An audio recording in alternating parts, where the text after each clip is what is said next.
পড়ে গেলে হাত পা ভাঙবে। প্লিজ নিচে নামো।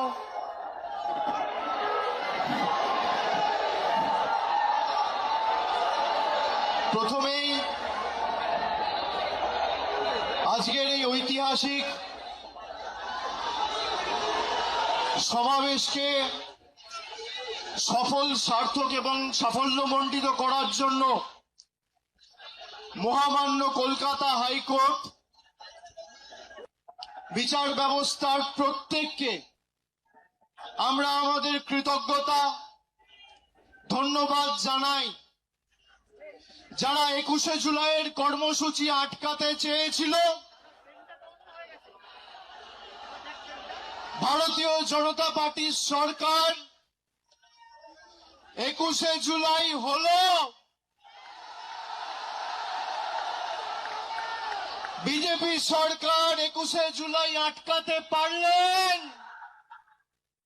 শুভেন্দু অধিকারী 21শে জুলাই আটকাতে পারলেন, অমিত শাহ 21শে জুলাই আটকাতে পারলেন, কলকাতা পুলিশ 21শে জুলাই আটকাতে পারলেন।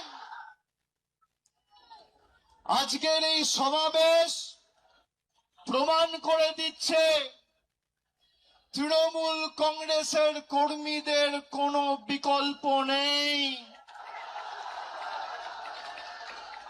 যারা নিজেদের তৃণমূল বলে দাবি করত,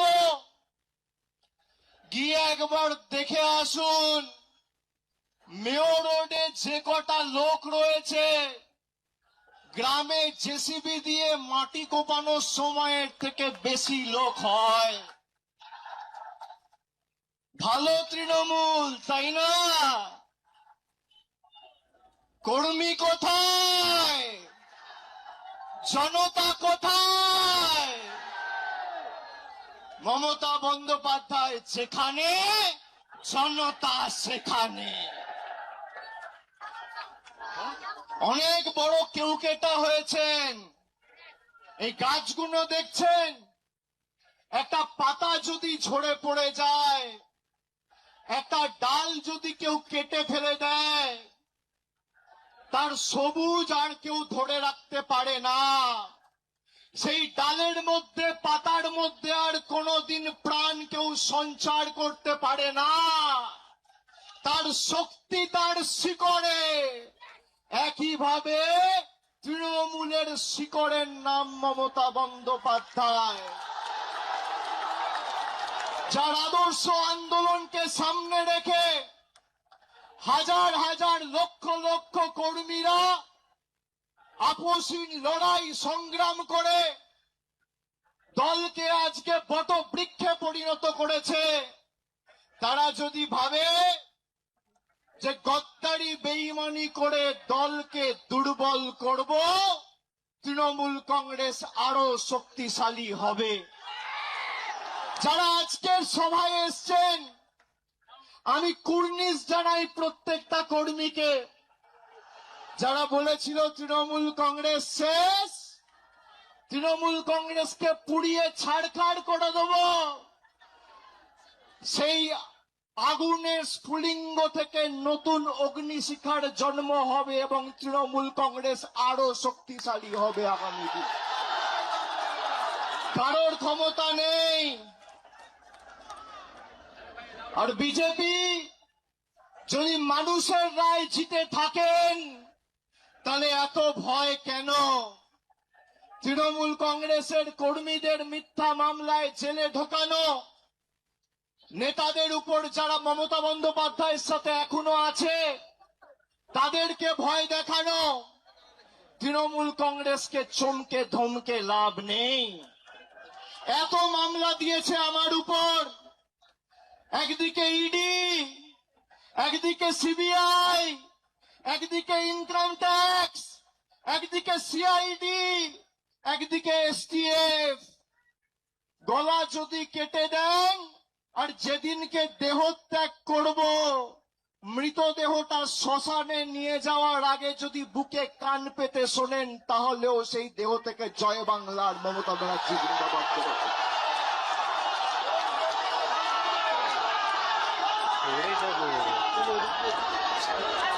ইতিহাস প্রতিকূলতার বিরুদ্ধে প্রলোভনকে উপেক্ষা করে যারা লড়াই করে, ইতিহাস তাদেরকে সমর্থন করে, গদ্দারদের সমর্থন করে না। 5 ওয়াট 10 ওয়াটের বাল্ব সে এখন ভাবছে আমি হ্যালোজিন হয়ে গেছি। আরে বিদ্যুৎ সঞ্চার করছে মমতা ব্যানার্জি, শক্তি কেন্দ্র মমতা বন্দ্যোপাধ্যায়, যার আদর্শকে সামনে রেখে আপনার রাজনৈতিক পরিচয়, পথ চলা। যদি কেউ নিজের মাকে ত্যাগ করে, সে সন্তানকে সৃষ্টিকর্তা সর্বশক্তিমানও কোনোদিন ক্ষমা করে না। যারা গেছে, আমি নেত্রীকে অনুরোধ করব, দয়া করে আগামী দিনে একটা কেউ ফেরত নেবেন না, একটা কেউ ফেরত নেবেন না।